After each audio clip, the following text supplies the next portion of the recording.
So look, this past week, if you look right here, this past week, there's about 587 homes that came back on the market. Lisa, you saw that? See that? Came back on the market. Okay. Came back on the market. Yeah. So 587 homes. There's been 222 homes that price increased, and there's been about 1,096 listings that the price was reduced. What's your take on that, Chia? What's going on? I think the reason why there's so many homes that prices were reduced is because there's some sellers out there that are just trying to take advantage of the market. They know that it's a seller's market, so they're naming their price. And then it's sitting on the market longer than usual.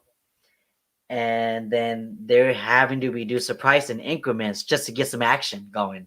Right. So basically, it is a seller's market still, but buyers are not dumb, Yeah, exactly. And right? you know what's funny? Whenever I go on like my appointments for like sellers, and some sellers would say, "I want my home to be priced 200K above the market value." It's like, it's not gonna sell for that price unless you Right. have somebody that's super motivated that's willing to pay for that kind of home, and your home is just super special, and they fall in love with it. Everything you did was exactly what they wanted. That's gonna be like a dime in a dozen. For real. That's probably not gonna happen. Correct. I totally completely agree. I also think, from the lender's point of view, anyway, right? A lot of people are prepared to pay a certain amount over the appraised value price, but because there's so many little homes compared to all the homes in general, Yeah, that sometimes the appraisers, I'm seeing more and more so that the appraisers aren't coming in at value because they haven't caught up to what the market is doing right now. And 10, 15, $20,000, okay, but when you're looking at appraised values that are $50,000 of a difference, most yeah, first-time home buyers aren't able to do that. And in this area, we cater to a lot, but we cater to first-time buyers just simply because we're still super affordable. Chia, you touched base last week that overall across California, that the average home prices are more than 800,000 right now. The average home hmm, prices in Sacramento is still sitting below 450, which is a wonderful, wonderful thing. But it invites a lot of people who want to buy in an area that's super growing. You see all hmm, the restaurants, all the commercials, real estate that's going on, that's attracting people to come to our area. Not to mention, again, the Bay Area people who are able to work from home now.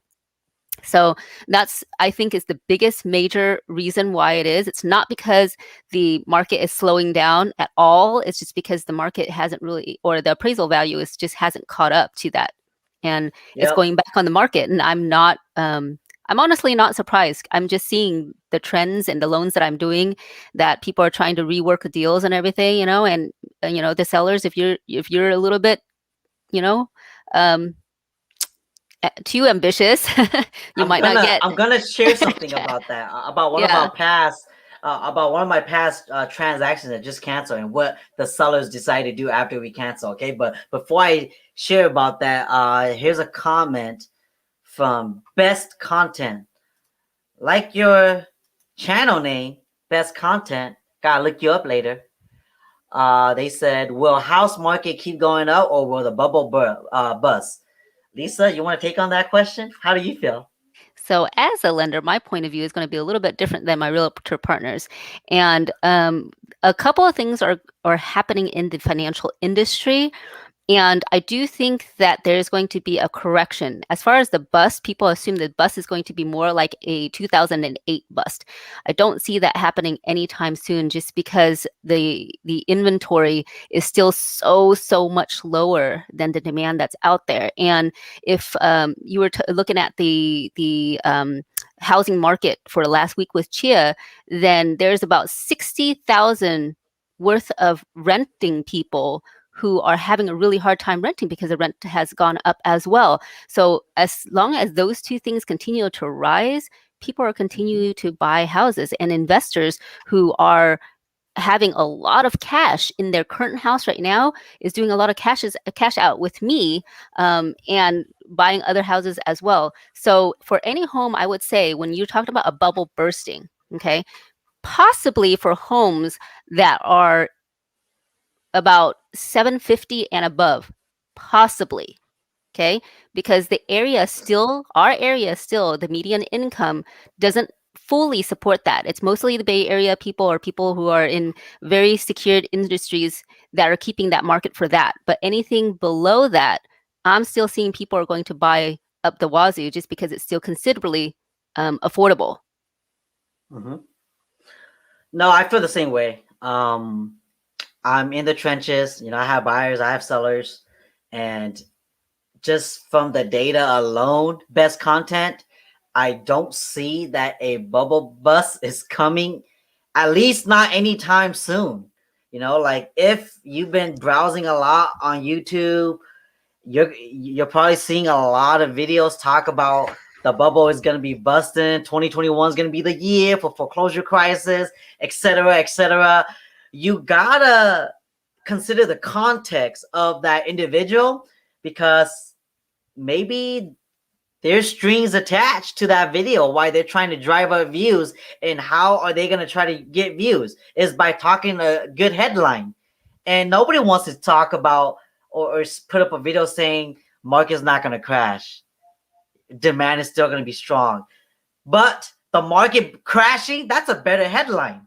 Yeah. Right? So it's gonna drive views. So a lot of these gurus are gonna make those kind of headlines just to get you to click on their video, but talk to you about selling their course, buying their book, buying something from them. There's the strings attached to that. So you gotta really consider the context of the person that's making that video, and like you gotta look at the data.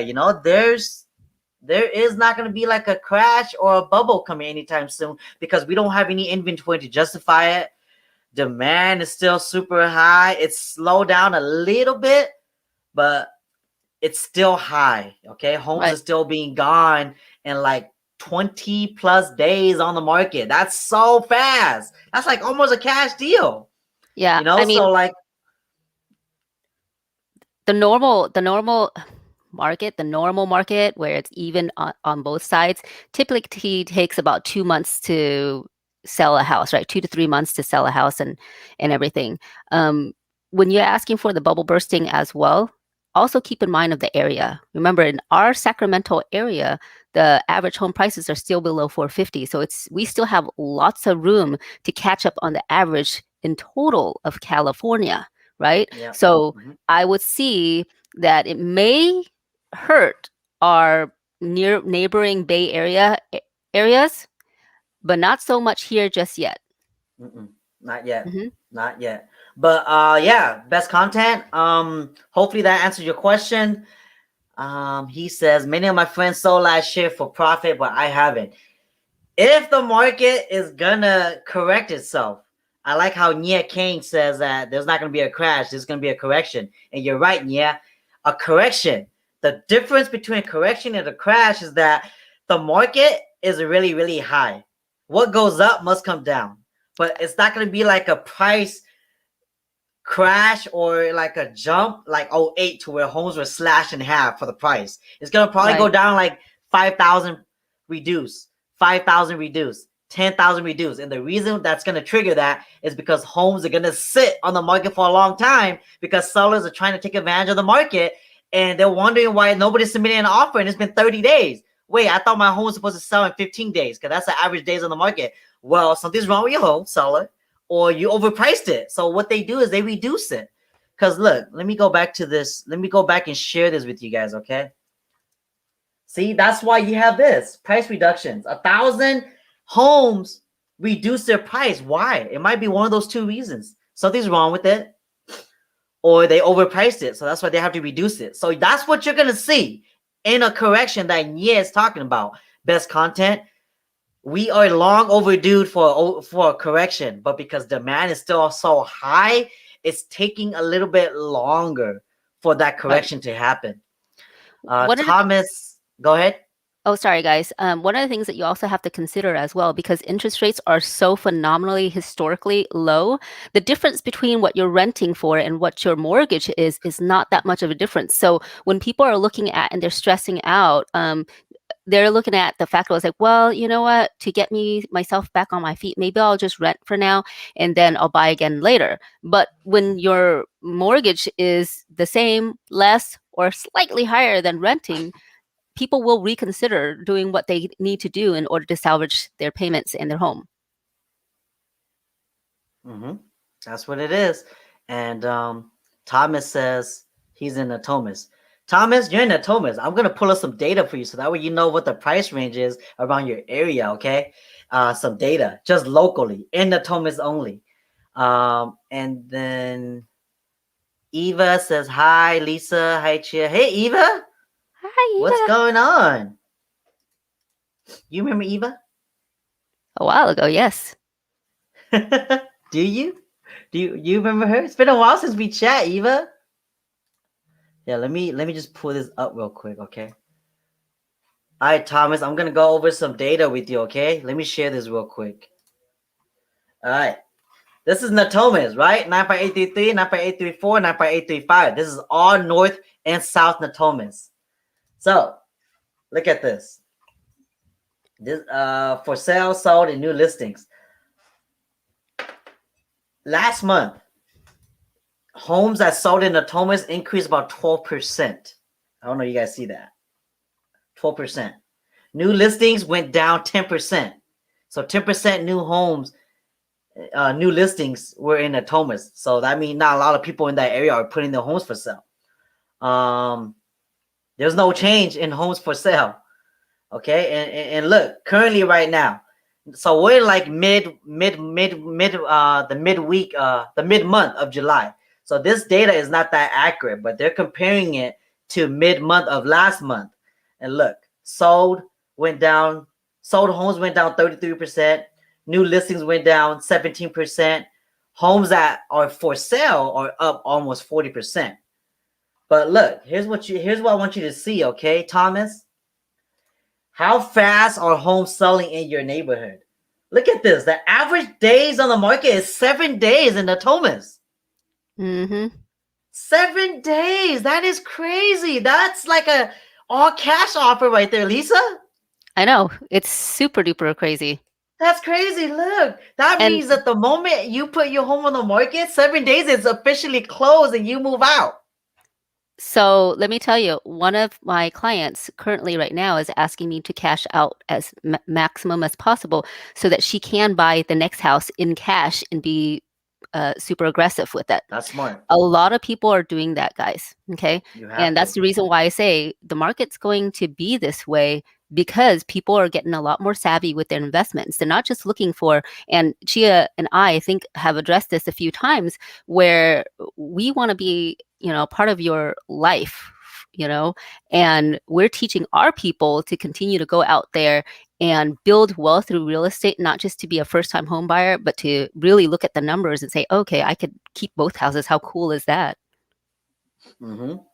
That's not a bad idea. If you're looking to sell right now for top dollar and you're trying to upgrade, cash is king. So that way you Yeah. can bid and compete. That's what everybody's doing right now. Because again, the reason why that's the case, because all the locals right now are competing with big companies, hedge fund companies that are buying up homes. Zillow, Open Door, Yep. hedge fund companies like Blackstone. They have money. So they're buying these home overpriced. And if you need a home, you're competing with them. And that's the unfortunate part. But let me share about this real quick. Can you guys see this right here? See how it says 105?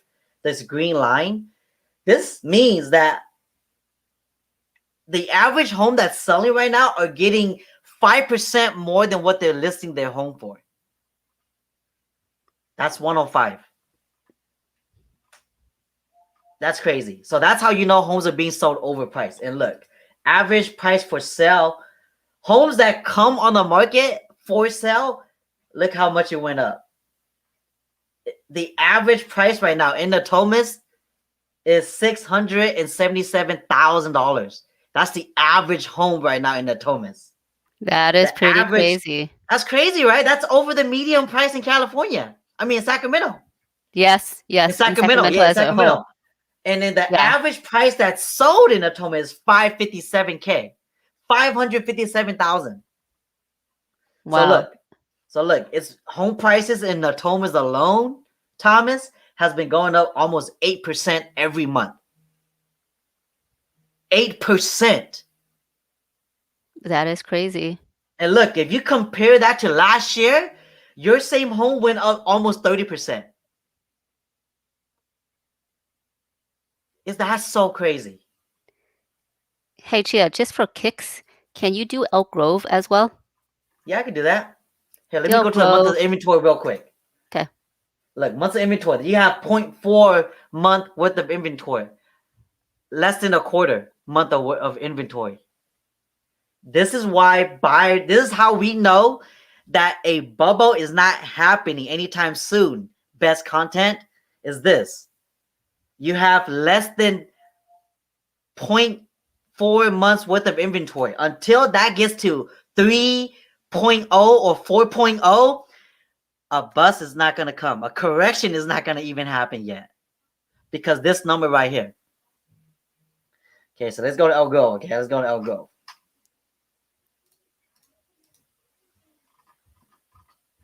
After this one, I'm just curious because I also want to, if you can pull up the Bay Area close by, Chia, simply Uh-huh. because you want to see the average differences of certain areas so that you know what certain things that happen nearby to us is a ripple effect. And this is the reason why, if the average is still there, if homes are still selling really, really quickly over there and they're a lot more aggressive in the Bay Area than they are here, well, then you'll see the reason why that ripple effect is continuously going to happen. I mean, our people here in Sacramento are moving over to Modesto, Merced, Fresno, even Bakersfield. They're moving over to Redding. They're moving over to Oroville. They're moving over to Plymouth County, Yuba City. So it is a huge ripple effect. Mm-hmm. I know. So these data is so good to know because it's going to tell you it could tell you the past, the present, and the future of your market. Yeah. If you know how to look at it, that's why I wanted to go over this with all the Chichi fans. But before I show them the chart of El Go, let me answer some comments. So best content is I'm good for $10,000 reduced. Give us some idea for Gold River and Rancho. I'll do that right next. Okay, Eva? Juan says, my wife and I are going to wait till next year to purchase.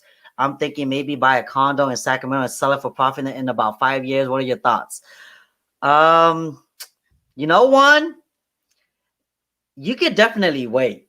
If your situation allows you to wait, you don't need to buy, then definitely by all means wait. But if you remember me talking last week about how if homes are going up on average every month in Sacramento 4%, and the market keeps going up until next year that you do decide to pull the trigger, how much is that same home that's costing $300K today going to be cost next year? Each month.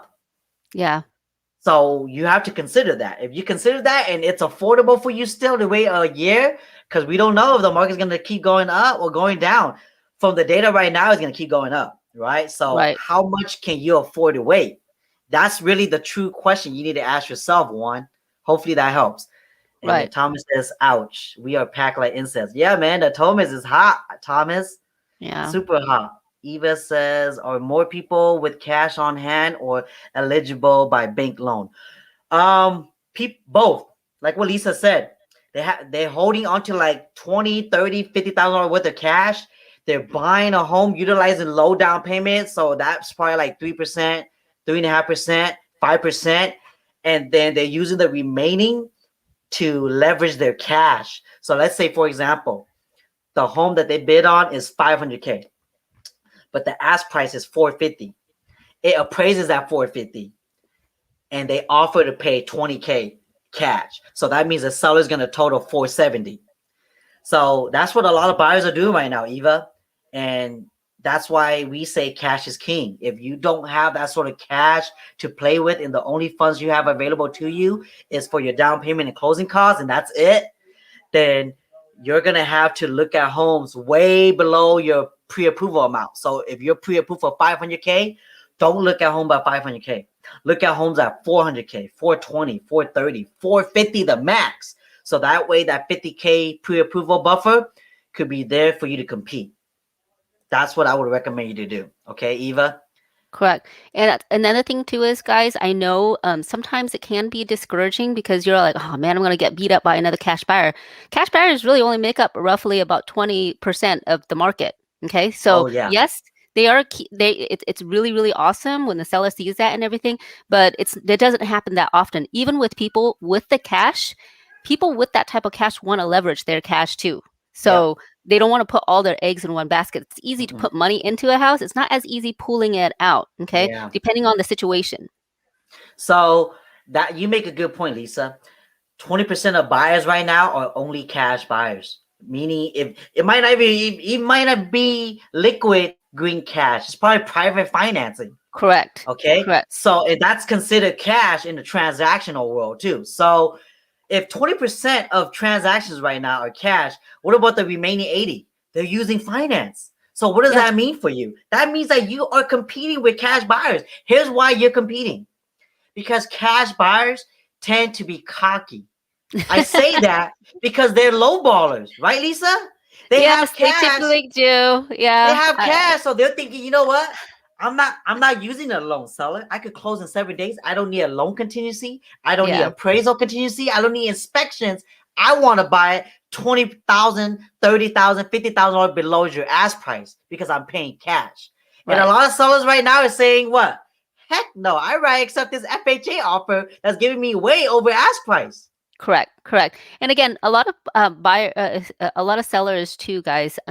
They want to get the most of their money. It doesn't matter if they get cash or they get somebody that gives them more on the finance side. Personally, because I just recently sold our investment property as well, I was more than happy to send it to a buyer that was a teacher and he was great for the community and everything. And they did a VA loan. I'm totally okay with waiting for that. Yep. It, so there's a lot of variables into it. And the best Mhm. way to find out your scenario for that particular home is to talk to your agent that you're working with and find out as much information as possible about the subject property before you submit a bid. The more you know about the home, the better it is. You could prepare and package your offer so that you could present it to the sellers and stand out beyond the competition. If your Yep. agent's not doing that for you, then something's going on. I'm not going to say what you should be doing, but yeah, okay. Let's continue. So Thomas says, I had $40,000 and I couldn't get a place. I'm staking in a pancake swap and praying. I'm a substitute teacher and it's kind of scary. Oh, Yeah, it's tough, Thomas. If you are targeting a home that every other buyer is targeting, you're gonna have competition, oh yeah. and so like that's just really the market right now. And I would say that for you on your next property, have real expectations and don't go in with your hopes up. Go in knowing that your offer might not get accepted. So that way, if you do receive the bad news, it's harder to move on. What a lot of first-time home buyers are doing right now that are causing them to be super more frustrated than they should is they don't have the right expectations. They go in and they're so excited. You should be. But at the back of your mind, you should also have the expectation that it is so competitive that my offer might not even get accepted. So if it gets accepted, great. This is the one. But if it doesn't, I'm moving on to the next. If you have that kind of attitude, you're not going to get jaded as much. And this market is not going to be so tough. And I'll tell you this, even when your offer gets accepted, it's still not your house. That just means there's more things to do now because you still have to do inspections, appraisals, due diligence, all of that. And me and Lisa are going to share a story in a bit about our personal clients Yeah. to where in the middle of transaction, it's still super stressful. And we're doing whatever we can to kind of shield that from them so that they don't have to be so stressed out because we're carrying all the stress for them and we're doing whatever we can on our end to make it a smooth experience for them. So we're going to share that in a bit towards the end after all this data. But yeah, it's a tough market, Tom and Scott. But I think if you stick to it long enough, your home is waiting for you. I always have a saying, if it's meant to be, for some reason, your offer is going to be the only one that the seller sees. Yeah. It's going to be meant to be. That's just how it is. Everything happens for a reason. I truly, truly believe that. Okay, next comment. Man, I love all the comments, y'all. Okay, Eva says we are waiting unless there's a good home to buy. Inventory is low, plus the homes that are on the market are ugly, poor maintenance, not worth getting in debt for. It is tough. Yeah. If depending on the market that you're in, if you're below a certain price point, yeah, homes are high even for an ugly home. Yeah. Even for an ugly home. It's crazy right now. See, here's the thing too, guys. An ugly home, sometimes you got to ask yourself, is an ugly home worse than no home at all? You know? That's true. So That's true. it's like if you rent an ugly home, you can't really do anything about it. But you buy an Mm-mm. ugly home, you can fix it and make it a Mm-hmm. really, really beautiful home for yourself. And I know I kind of stopped doing all the DIY stuff. I'm a little bit too old for that, and my back You can't handle hire it as out. much. I know. You just hire out and you just look at all those numbers first. And if you want to play around with it, I have cheat sheets on renovation costs and things like that too. So if you guys ever need that, let me know. I'll be more than happy to share that. Okay, let's go over some data. I'll Yes. go. And then we'll go onto the Rancho area, okay? For you, Okay. Eve. Okay, so here's Elk Grove. Look, average days on the market in Elk Grove, Lisa, is 8 days. Crazy. Sellers are getting on average 8% over list price. And look, the average price sold in Elk Grove is $611,000. That's the average price in Elk Grove. The average home for sale is $953,000 in Elk Grove. That again, that's crazy, guys. That's I've lived over here. that's over California medium home price. Yeah. Yeah. It is. It is. It Okay, let's go to is. months of inventory. Look. Elk Grove. 0.5 months worth of inventory in Elk Grove. 0.5. That is so crazy. This is why. This is why Okay. this is what it is.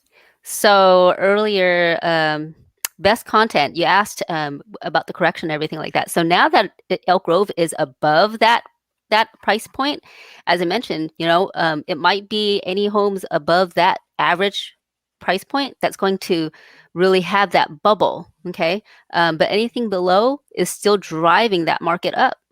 Mm-hmm. That's why right now so many sellers are putting their home slightly below market value. Oh yeah. I have yet to So see any homes on any of the contracts that come to me that actually don't have the addendum stating that there is a price correction of mhm, 20, 30, 40, 50, yeah, like appraisal 100. gap. Yeah, appraisal Yeah. gap difference, right? Well, yeah, I mean, it's crazy here. I know that we feel that here, but in the Bay Area, guys, it's going above $1 million asking price. Yeah, that's crazy. Best content Mhm. says, what do you think of real estate being on the blockchain? I'm not really familiar with blockchain. Best content? Are you, Lisa? I am not. I'm going to look it up right now, actually. Blockchain is kind of like cryptocurrency, right? Something like that. Yeah, I'm not too familiar with blockchain. Maybe you might need to share something in the comment section. But Eva says, what about new homes? How Mm, are they competitive? New yes. builds right now are super competitive. If you go to any new build right now, Eva, um, you're either gonna be on the waiting list. They're not gonna let you have your own agent to assist you. And there's competition. So before, the traditional way of buying a new build is you walk in with your agent registers you on, and then the price you see, you write an offer right there, you get it for that price point. It's a base point. Now you go in, some places won't even let your agent assist you anymore, so you have to go alone. And then homes are not available. So what you're seeing right now, if it's listed for 500K, that's not what you're going to be in contract for. Because you know why? You're probably the 200th person on the list that's waiting. So guess what happens? Because new builds only release a few revisions per release, per phase, by the time they get to you, Eva, Instead of it being 500K, their new base price is probably 600K, Right. I've seen a couple of 700K. home builders too on the contract where it's a non-refundable deposit. You guys, that's really, really to me a little bit scary because there is a development in Dixon that recently was talking about the fact that they couldn't get contractors to come out there to finish a job in time, and some of these people are already putting 30-day notices to their apartment. Please don't do that, okay? Especially when you're doing a new build home. Not only are Mhm. they forcing people to have a non-refundable money, it's just to secure for themselves. It doesn't protect the buyers at all. It just protects them. And it's I don't even know how they're getting away with stuff like that, but they are. They're making a lottery system. They're making it seem like it's all the hype and everything like that. But with brand new builds, you gotta be very careful with that. Some of the people in Dixon, they're really, really stressed out because it's been over a year of promised work being completed and it has not been completed at all. That's what's going on right now. New Mm-hmm. builds are super delayed. I even heard something along the lines of because lumber prices are so high right now. I They're just waiting. heard this is Mm-hmm. just quote unquote. No. Here's the shady part that I heard. Because lumber prices are so high, new builds, even though they have the home available for sale, they're waiting. They're waiting to actually officially close on it or complete the build so that they can mark up the price. Because you know that new builds have their own contract, right, Lisa? Yeah. And new builds have a clause in there now that says anytime if they feel they need to increase the price or update it based off of market value, they could do that anytime. Yep. That's shady as heck. Yep. You're in contract in January of 2021 and your home is done in December, and then projection is December, and they tell you, oh, it won't be done till March now. Oh, since we're in March now, prices went up. Your home is no longer 500K like we initially signed. It's 550 now. What do you Yeah. think a lot of buyers are gonna do? Well, that's part of the reason why some homes go back on the market, right, Chia? Yeah. I See, and mean, here's the shady part. Let builders know that some buyers may cancel. They don't care yeah. because now they could put it back on the market for even higher. Oh, yeah. Isn't that a jip? Yeah. It's very That is some similar. crazy stuff. It's very similar to what happened in 2006, 2009-ish, where there were actually builders that had to file for bankruptcy. Oh yeah, They but got then way in over their head. bankruptcy is just another way for them to, you Yeah. know. To run away from the responsibility type of hmm situation and not hmm pay the people out. Yeah. Absolutely. Yeah, yeah. You guys didn't hear it here.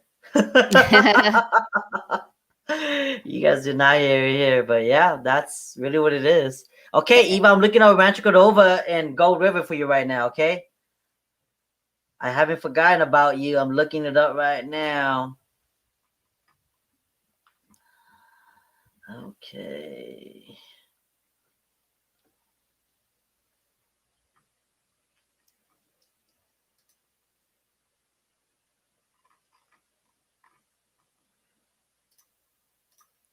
Okay. But thanks so much, you guys, for all of the questions.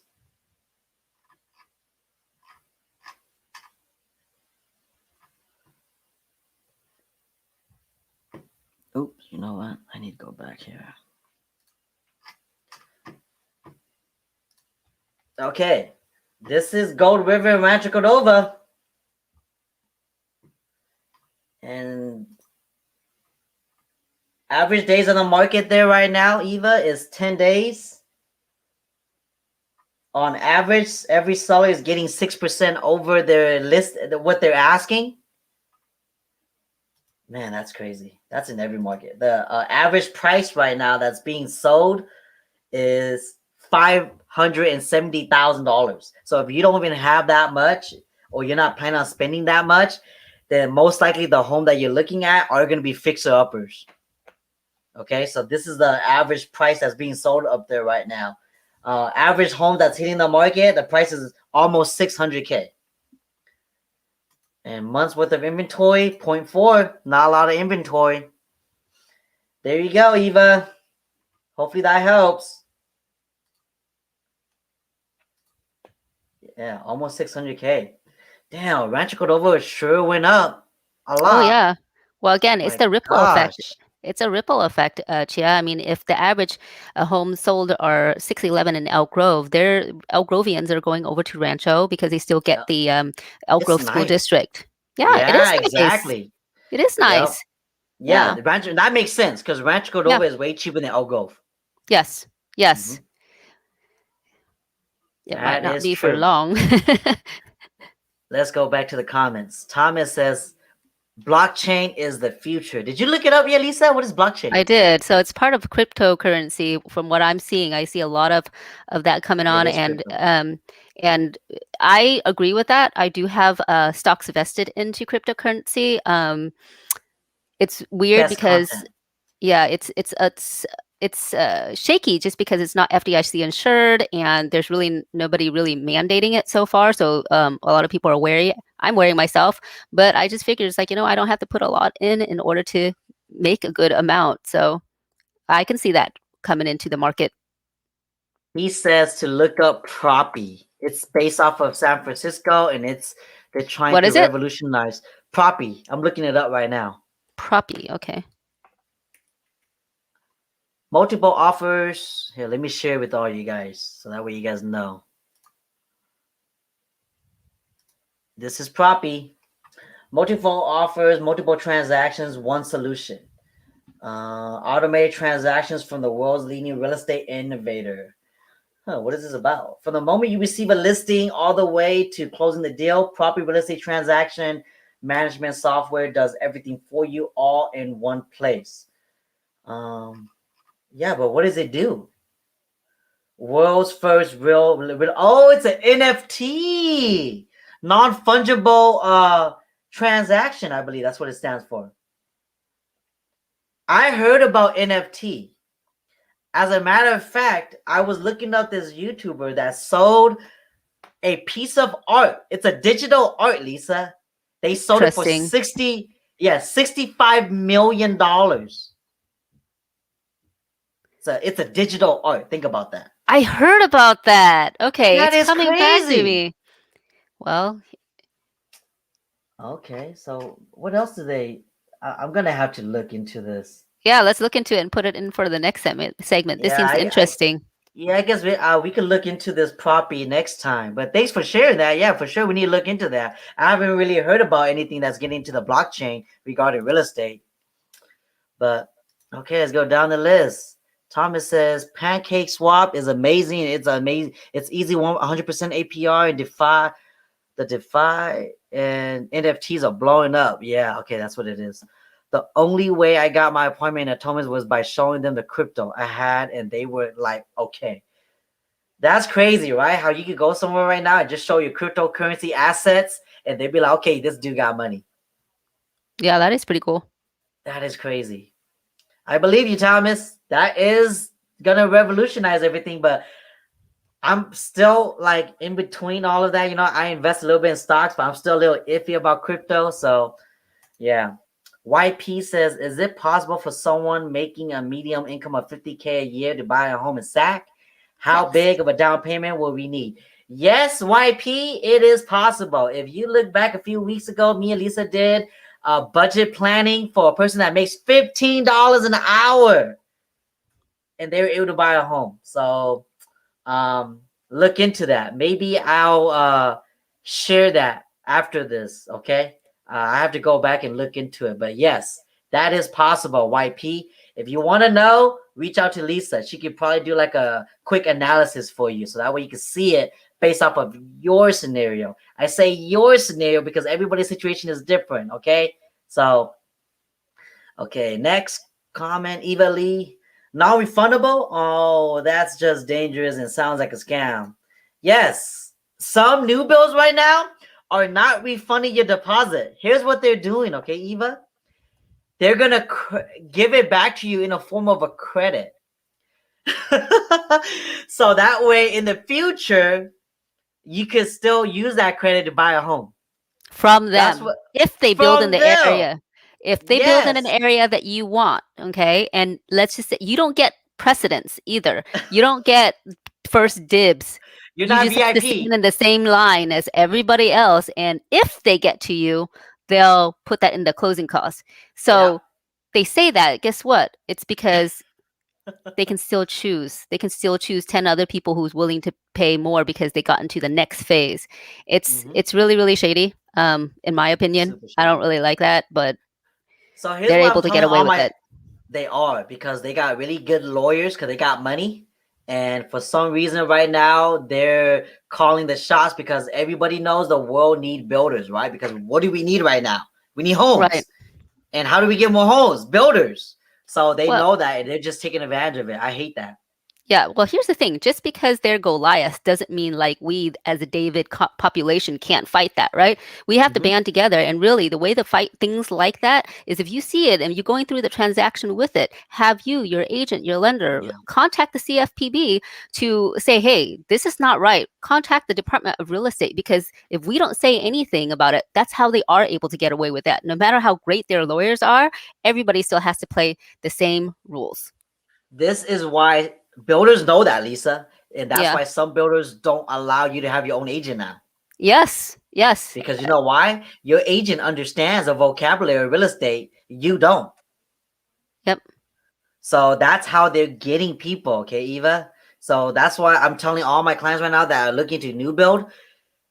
If you're buying a new build, just FYI, some new builds might not allow me to work with you. So just Yeah. want you to know right off. So I'm telling them right now, not that they get discouraged by a new build, but so that they understand that if they were hoping I was going to be able to assist them in the process, I might not be able to.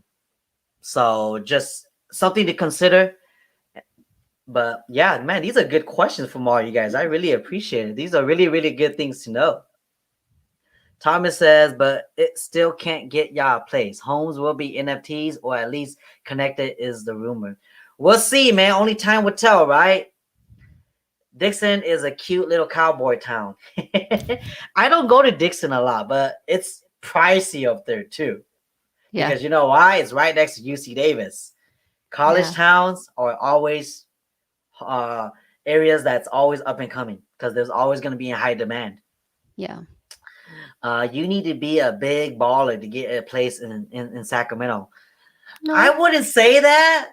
No. It really depends, you know. If you're willing to make certain compromises and you strategize with your agent, you could get a home in Sacramento. You know, don't be discouraged and think that you gotta have deep pockets to afford a home or buy a home in Sacramento.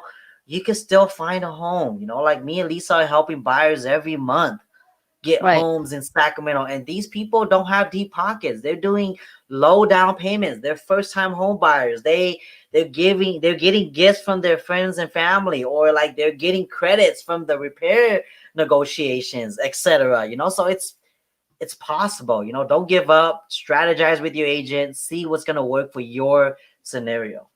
Yeah. Uh, Eva says, wow, that sounds like legal scamming for consumers. It is. New builds, whatever it is that they're doing, is definitely legal scamming. Okay. How can I get a dirt cheap fixer upper? Find it off market.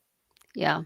If it's on the market, that means a really retail price. Honestly, guys, if you really want to have those off-market pricings, you got to really work with somebody that knows that market very well, okay, and can advertise in those areas for you, and has the ability to pull up those types of properties and say, hey, what are you willing to part with this? It needs all this fixing and everything like that. It's going to cost you time, cost you money. How would you like to alleviate it? I have somebody that's really willing to buy. So work with somebody that has that. Me and Lisa's done some transaction before too, where we do off market deals with some of Hmm. our buyers, right? Where we go straight to the owners, Yep. and now the owners don't have to deal with showing the homes to 100 different people. They just sell it directly to the buyers, and man, it makes it so much easier. Because here's the crazy thing and good thing about that: your home that you're buying, it's probably worth way more. So you have equity going in already, but your buyer's getting it for such a good deal because again, you're working directly with the buyer and the seller is obviously just representing himself. Right. So that is another scenario of getting an off-market deal. So the only way to get a dirt cheap fixer-upper, Thomas, find somebody that's able, like what Lisa said, that's able to get you those type of deals that's off the market. So It's here's a hard to find, but it's not impossible. correct. And here's the thing too. When you're buying a home that's a fixer upper, most of the time, lending won't be able to do it. So a lot of times with these deals, you're going to have to do hard money. You're going to have to do type of private lending. We other have investor products that you can do that with, but it's not going to be something that you're going to put 3 to 3.5% down. Be prepared to put down 20 to 25% at the very minimal for those type of products. Mm-hmm. Thomas says, get in crypto now. It's gonna 1000x. I believe you. It is. I'm just not well educated yet. I like to be educated before I invest into anything that's unknown. So that's my take on that. Best content says NFT stands for non-fungible tokens. That's right, non-fungible tokens, not transactions. My bad. I own hella NFTs, tops trading card NFT packs. Well, good for you. SAC is the future. SAC is definitely up and coming. There's a reason why a lot of investors are investing in SAC because they see what's coming in the future. So that's why prices are high. Mm-hmm. Yeah. So if you know that ahead of time, investing early, just like NFTs, invest early so that way you can make a fortune later is not a bad idea. Hold it. Just hold on to it. Buy it now and hold on to it. All right. Best content says, what do you think about Wells Fargo stopping line of credit? We were just going to talk about that today. Yeah. That's a good segue. Let's talk about that. Yeah. Okay. So Wells Fargo closes the personal line of credit. First, you have to understand what the personal line of credit really is. It's just kind of like a big, giant credit card. Once you pay it down, you get to use it again. Say, for instance, you take it out for like, $50,000, right? And it's kind of your safety net when you need it. Personal line of credits typically are about 10%. So personally, I feel that if your credit is good, there's several credit cards that are 0% interest. If you guys are in a situation where you have debt and everything like that, and you kind of want to consolidate, Wells Fargo took that off the plate, but there's several other bank institutions that still offer these programs. Personal line of credit or even business line of credits and home equity line of credits. Line of credit in general doesn't make the bank as much money as other products. So they only make money when you pay interest on them. So if you don't use them, it actually is beneficial to you, but not as beneficial to them. They're taking this product off because they're looking at their finances and they're looking at now the big banks aren't the only banks that provide really good service and really good interest rates to the consumers. And in fact, it's funny because I actually do loans for loan officers in big institutions because even with the employee discount, they can't get a better interest rate than what I can give them, which is kind of funny to me. But, I just figured, I was just, okay, cool. More business for me. No big deal, right? So with that being said, with what they're taking off the table, okay, I personally think that it's more institutions are going to mirror this practice because one, it's not as lucrative, and two, it's not secured. Okay, so it's not tagged into collateral of anything that you have. So they're looking at the economy as a whole. Say, okay, now people are bouncing back. People who need to use these types of lines of credit are people who are struggling. And if they're struggling, they don't have a house, they don't have anything else. If they don't pay their debts, there's nothing that they can collect on, and it's going to be a bigger risk for them. So because of that, okay, there's a couple things. If you are in need of personal line of credit to consolidate your debt, which most people get a personal line of credit for, okay, then I would recommend if you are a homeowner, take out either a home equity line of credit, or if you need to do other stuff, cash out on your house, you still have that available to you. And again, the third thing is if you can qualify for a 0% interest rate credit card, transfer that balance over to that so that you can catch up on your bills and do it that way instead of a personal line of credit, which again is typically a lot more expensive in interest. There you go. Hopefully that helps. Best content. Thanks for the comment. It's funny how you knew we were going to talk about that. Yeah. Thomas says, I want you as my agent then. Oh, that's I'm awesome. flattered, He's Thomas. awesome, Thomas. He's really awesome. I'm okay. I don't bite though, I promise. Eva says, yeah, I need to go find elderly homes who want to sell and downsize. Where are these folks asking for a friend? Ooh, um, there is a you know, market for that, and that's not a there. bad tactic. That's actually not a bad tactic because remember, I told you guys before, it's a ripple effect, right? So where are the people? There's about a couple people moving elsewhere out of state. They're going to Florida, they're going to Texas, they're going to Arizona, they're going to Nevada, non less taxing states. So when they are downsizing, when you're looking for those properties, yes, they're going to be a lot better for them to transition that way. And personally, I find that the baby boomer crowds, like our parents, they're a lot more compassionate when they're reviewing offers. They like to be very super thorough and look at everybody's situation. Those letters that you write, they read it a lot more often. Right now, with the market being the way that it is, the listing agents usually don't show those letters.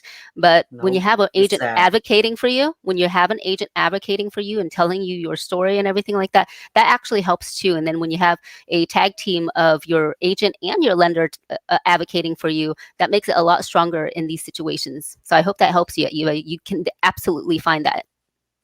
Not only that, but then I think there's something about Proposition 6 or Proposition regarding elderlies that if they do sell their home to buy another home, their property tax remains the same. Something Yes, like so they that. get to do it one time in California. It could be different in other states as well. So if the elderly person, my parents are doing the same thing, and they get a significant difference in the property tax and everything, and they get a much He, nicer house. mhm. And people who are self-employed who want to defer their taxes are buying properties over there as well. And here's a reason too why targeting elderly owners are also good is because they're not really tech savvy, right? And they normally get hit with like with the news a little later. So like even though things are kind of opening back up again and things are kind of going back to normal, they still think that they still feel like it's not safe to go back to the public yet. And what elderlies are the ones that are targeting that are getting COVID. Yeah. So that's why they're not putting their homes on the market. A lot of elderlies right now, they're afraid to put their home on the market there because they're asking themselves this question right here. Where am I going to go? I'm old. If I sell my home and people come and look at my home, I might catch COVID. What am I going to do? It's not safe. So that's what a lot of elderlies are feeling right now. That's why not a lot of the baby boomers right now are putting their homes on the market is for that scarcity mindset. So Right. until they get educated about what's really going on and about how safe practice really works with selling a home right now in the new norm, then they're not going to put their home on the market. So yeah, just a little update for you guys there. But let's go on to what our next topic was going to be about. Oh yeah, let's talk about loan limits. Okay. So this So is go ahead. what's I'm very sorry. important. No. Sorry, Chia. I get excited to talk to your audience sometimes. So I apologize for interjecting sometimes. Talk to them about what just happened. Yeah, it's really unfortunate. I think my client's probably watching this live stream right now, but then I think she's probably okay with me sharing this. But we just canceled off of a transaction because um they didn't the lender that she was working with, it wasn't Lisa. Okay, it wasn't Lisa. It was somebody else that I've never worked with before. And this lender forgot to check the loan limits. So loan limit is super important to understand because just because you as an individual is qualified for, let's say, 500K, Right. if you're using FHA or conventional or whatever, you need to know what loan limit is for the county that you're buying in because each county limits that purchase price. So even though you're approved for 500K, if you're buying it in, let's say, Yuba, the county limit over there is 373,000 only. So that means you can't even utilize your full 500K purchase price power. And that's why we had to cancel. It was so sad, Lisa. I know. My buyer was so devastated. She was heartbroken, but she's so awesome. She has a really good attitude, and we spoke earlier. She's just like, well, next home, you know. That's good. Uh, It wasn't meant to be. it Really. was not. That's why I told her. I Yeah. told her it was not meant to be. God doesn't want you to go to Plumas. God wants you to stay in Sacramento. But then, like, Yeah. this is why it's so important as a first-time home buyers to always consult with your lender on a Yes. specific property before you submit an offer, because then they're Absolutely. doing a lot of things. They're checking if the home has metal roofs, if it has HOAs, if it has high tax, if it has any loan limits. These Correct. are things you need to consider, because again, when you're borrowing loan from like a institute that's giving you money to buy a home, they need to know all these things before they could give you the loan. And it's not just hey, I'm qualified for 500K, I'm gonna go buy anywhere that sells up to 500K. It doesn't work that way. Always Right. double check with your lender.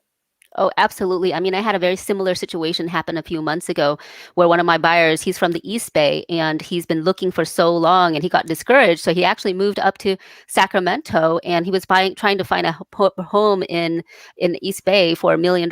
He's like, it's terrible. It doesn't look great, and he can't move his family. And then he decided to put in an offer, and his offer did get accepted in Elk Grove. But I was like, hey, the loan limit is different, you know, and he totally didn't know to tell me that, hey, I'm going to buy in your hood. He didn't tell me ahead of time. So it was unfortunate. Yeah, it's so important, like I get it, like buying a home should be exciting, but there's still certain steps you must do. And like before we went out there, some of you guys are probably thinking, Chia, why didn't you verify before you guys submit an offer? Well, one, I'm not a loan officer. Two, Mm-hmm. I thought I did, because before we submitted the offer, Lisa, I even told them, hey, talk to your lender and make sure that you guys could go out there. Those are my Yeah. exact words. And then they came back and said, our lender said that we could go out there. Great. Until we submitted the offer and the offer got accepted. And then he started doing the actual due diligence to her approval application and found out, oops, loan limit there is 373K. Our offer price was 500K. Yeah, we can't move forward.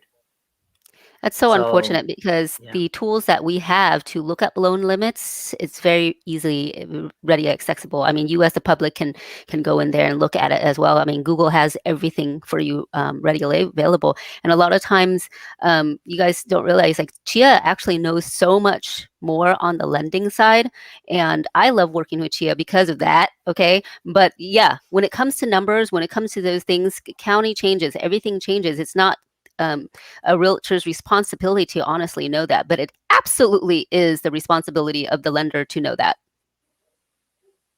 hmm It is. Cause Hmm. see, I feel like even though I'm not a loan officer, Lisa, I need to know enough to educate my clients, right? Yeah.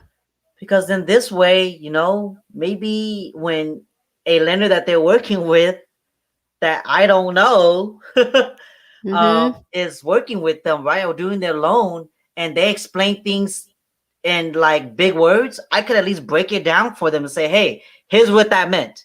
Here's Yeah. what debt to income ratio means. Here's what asset means. Here's what this means, because it's so important. Like language is so important. So like that's why I like to learn a little bit about all that. But Yeah. hey, we're over an hour, but let me go over all the comments real quick. Hey, man, it came by so fast. We got so Yeah. much we want to talk to you guys about, but do you have time, Lisa? Yeah. I totally, if the Okay. audience wants it, sure. No Okay, problem. okay. So let me just kind of go down the list a little bit, okay? Okay. Uh how much cash do I need to get a fixer upper? 20K, 50K? It depends. If you're buying a heavy fixer to where it won't qualify for a traditional loan, Thomas, Yeah. you're gonna need to go to private financing. Private financing could be 25%, 30%, 35%, 40% down for just 2 years, up to 2 years short term. Meaning you have to pay that loan back. Yeah. And a lot of time is only interest only. So for example, if yeah, let me just show it to all you guys. So that way you guys could see. Okay. All right. So let's say you bought a home for 500K, right? Or maybe you bought it for 300K. It's a fixer, right? So 40%. Okay, 40%. That's $120,000. So that means you borrowed 60%. You borrowed 60%, right? So $120,000. That means you borrowed 60%. Oops. So then you borrowed 180,000 for the private financing. If you borrowed 180,000 from the private financing to buy that flip, they're gonna probably charge around what 11 to 10%, 20%. How much is private financing interest rates right now, Lisa? So typically, your credit score typically doesn't affect, but with COVID, everybody's getting a little bit more strict, even with hard money. Okay, hard money, one, doesn't really want you to do it as a primary residence, so you got to be wary about that. Okay, two, it is a range between 8 to 12% is the average. So the way hard money works is the more loans you do with them, the better their interest rate is going to be with you. So typically, if you're a first time using them, it's about the 12% range. And so let's just say it's 10 then. Yeah. Okay, let's just say it's 10 just to kind of make it in between. Okay. Okay. So you times that loan amount by 10%, and then you divide this by 12. That's your monthly payments. And that's your monthly payments owed to the private financing. So it's $1,500 up to 2 years. If you exceed the 2 years, refinance out. I only tell first time investors to utilize these type of loans if they have an exit strategy. Correct. If you cannot exit and pay off this loan, you do not want to extend, because when you extend each term, the interest rates go up a point every year. On average, it could go up more, but it depends on the private financing company. Correct. And there's certain companies, because home values are going up so high, they may not even allow you to extend, and that's when they will start foreclosure proceedings, because they know that that house is worth so much more. And again, even when you purchase a house, let's just say you're trying to purchase something for 300,000, and you can either ask for 400,000 so that they can help you with give you the money for renovation costs. But if they're not giving you any money for renovation costs, I would be very wary. Mm-hmm. Again, consult. If you have access to like a private financing source, consult with somebody that you trust, like another agent, and have them do some homework for you on their behalf, so that way they can verify everything, or have a lawyer look at it, because there's a lot of scams in that too. So like, be wary, okay, Thomas? But hopefully that helps. It just depends on the whole purchase price. But you could do this calculation on your own. Just rewind this live stream, okay? Hope that helps. So, But thanks for the comment. Thomas, also one last thing, there are construction loans, okay? There are renovation conventional loans and 2 or 3K FHA loans that allow you to have some of that cushion. It's just not wholeheartedly back yet. Even though everything It's is so kind of hard to coming get those back. type of loans accepted right Yeah, now, though. it is. It Because is. it has to be approved contractors. The Yes. seller has to be willing to wait 6, 7 Yeah. months, right? And right Yeah. now, sellers not doing those type of loans. Because, for example, let me paint a scenario for you guys, okay? There's 20 offers. Let's just say there's 10 offers. One is a 2 or 3K loan. One is a cash. The other rest are conventional. Which one do you think the seller is going to choose? So that's where we're at right now. So a lot of time, what I see 2 or 3K loans being used in is in the buyer's market. Correct me if I'm wrong. Yeah, I would say so. I would say so. I mean, Because it was sellers know. created. Yeah, it was created to help the market with that, when it was more of a buyer's market and they needed people to buy more, and it was an incentive. Yep. So yeah, hopefully that helps. Dante says hello. Hey, son. Hi, Dante. I love young fans, especially your guy. Best content says thank you. Can you put your contact? Contact is in there. Oh, you already got it. Yeah, it's always my contact, and Lisa's contact is always in the description box below the videos. Okay, in case you guys want to text us. Great minds think alike. I agree. Best content. Eva says, sounds good. I'll get to writing our letter soon. My partner tests COVID-19 and cancer cells for the elderly. I'm hoping this is a good bonus story. Oh, yeah. If you already are familiar with that industry, it makes it so much easier. That means you know what gets them to tick. So that could be a benefit when you're writing your letter. And like that's a plus. So try it out, Eva. Best comment says VA loan also has a loan limit. So annoying. Yes, VA loans have limits. Every sort of mortgage has a loan limit. Yes. Depends on the county. That's why you always got to verify with your loan officer to make sure that you're not offering above that loan limit, especially for FHA buyers. Okay, so always verify. Don't wait till you get into escrow and then you find out. That would totally suck because you have already invested money into the inspections and the appraisals, and those are not refundable, guys. So make sure you guys double check and verify with your lenders before moving forward. All right.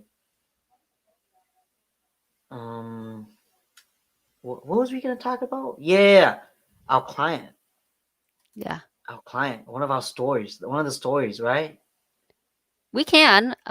It's up to We you. We can either do it this time or next time. we can share it. We're already a little bit Okay. over. Hopefully, the Chichi fans are cool. There's still like 9 people on the live Okay. We can do watching. it. But then let's talk about that person, that your client, your friend. So this was really, really heartbreaking for me to hear because it wasn't anything that I could fix. So one of my very good clients just contacted me. I was like, "Hey, my friend just gotten a really crappy deal. What can they do?" and everything like that. And the situation was their English was very, very limited. A lender had reached out to them to solicit them for a house that was on the off market. And again, this when you look at things, make sure you have somebody that can advocate for you. They didn't have anybody. They went straight. They thought that they were getting a wholesale deal.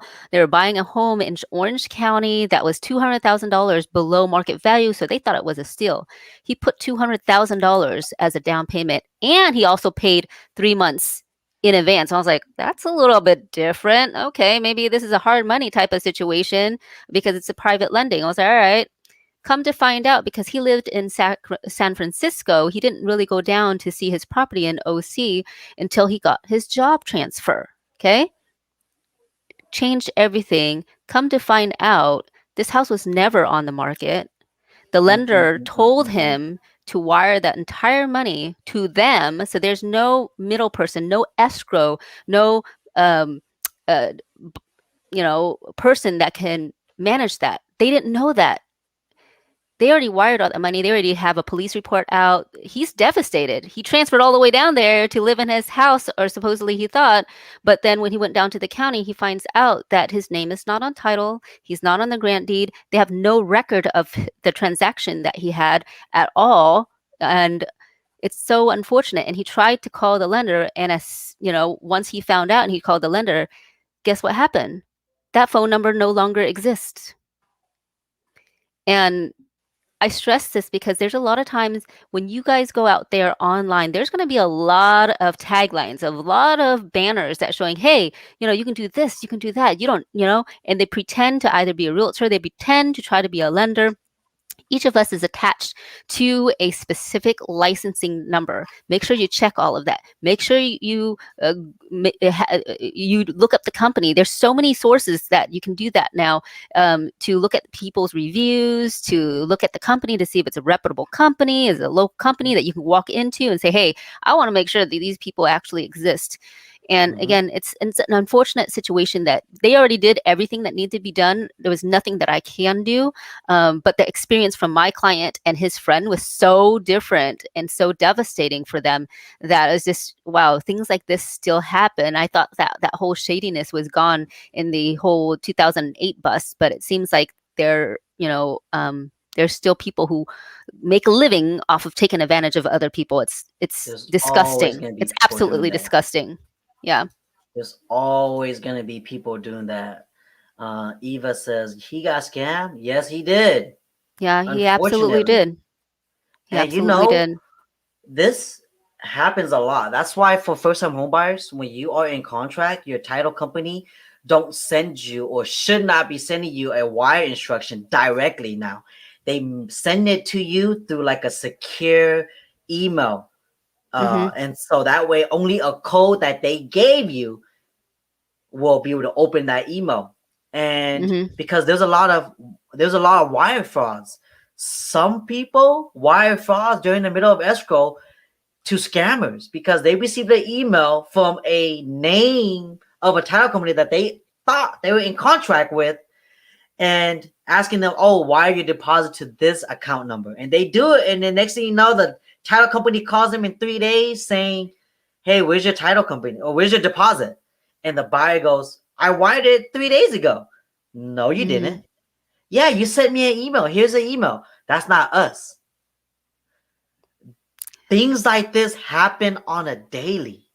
You Mm-hmm. guys have to understand that. That's why before you do anything, wire money, send money, receive money, anything like that, consult with your lender, consult with the title company, consult with your agent, because I don't know how these scammers get these information, but they're able to access those type of information to know that, shoot, this person's in escrow. Let's scam them. Let's send them an email Yeah. to see if they fall for it. Yeah. I don't know how they get access to it, but they do. And then you just gotta be wary of those emails. It's so Yeah. unfortunate. It happens a lot, especially right now when everybody is always on this little thing. Yep. It's so easy now for people to get all your personal information, all your email contacts, all your phone numbers, your location, your home address, all of that. So like you guys gotta be careful. So it's a real thing. Mm-hmm. Nat Stories says, "Do you have a video about step by step and buying a house?" I do. Let me send you a link right now. It's actually on my channel. It's the first video you see when you go onto my channel, Nat Stories. It's a step by step 20 plus minute video. Go and watch it. I have chapters built in because that way you can go in between that. Thanks for inquiry. Yeah, but go and watch it. Go and watch that video. I have a lot of videos actually. So go and explore. But yeah, I think that's gonna be it for today, Chichi fans. There was an article I wanted to read. You know what? I'll just read it real quick for you guys. Why don't I just do that? Let me just read it real quick. So that way you guys could see. All right. This article was shared to me today. And this is a headline. Bidding wars decline. Another sign the U.S. housing market is easing. Okay, before I continue on, okay, I want you guys to understand this, okay, Chi fams? This is not everywhere. Mm-hmm. This It is definitely not happening in Sacramento after all the data I've shown you guys, right? This is when they write reports like this. That's why whenever clients send me reports like this, Lisa, I always say they're basing that off of a nationwide. Mm-hmm. If you go down and you bring it down to like subdivisions, zip codes, and certain small niches like Sacramento, it's gonna be different. And this is not what we're seeing, okay? So I got somebody that sent this to me and saying, hey Chia, the market's taking a turn, right? Because look at this article. No, it's not. If you're buying in Sacramento, you're buying here in California, this is not the case. Bidding wars are not on the decline. There's still bidding wars going on, okay? So, okay, let me read it for you guys, okay? The cutthroat conditions across the U.S. real estate market are showing more signs of easing, offering some welcome news for buyers who can expect less for an uphill battle when it comes to securing a new home, according to a report by Redfin. In June, 65% offers made through the agents face bidding wars. That was down 72% in May and peak 74% in April. The brokerage online property said the pandemic prompted a frenzy property market across the country, driven by a lack of homes for sale, a exodus away from densely populated cities, centers, and location flexibility resulted from remote work. But after months of heated conditions, the market is starting to come back to earth. Again, that is on probably a nation level. I mean, I have friends from like the East Coast that are telling me, man, my home's on the market, Chia, and nobody's submitting offers, and it's been weeks. It's happening in some states, but you have to take headlines like this with a grain of salt, okay, Chichi fams? This is not happening everywhere, especially not in California, okay?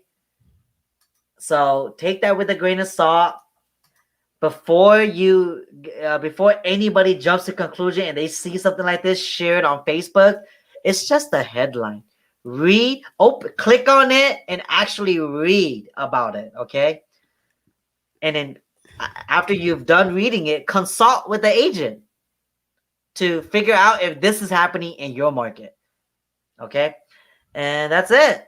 That's all for today, y'all. Hopefully you guys have fun like me and Lisa did. Man, we went way over. Thank you guys so much for giving this time.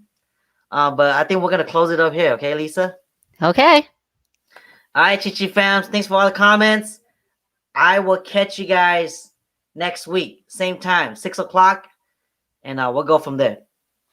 Bye, Chichi fam. Good night, Chichi fams.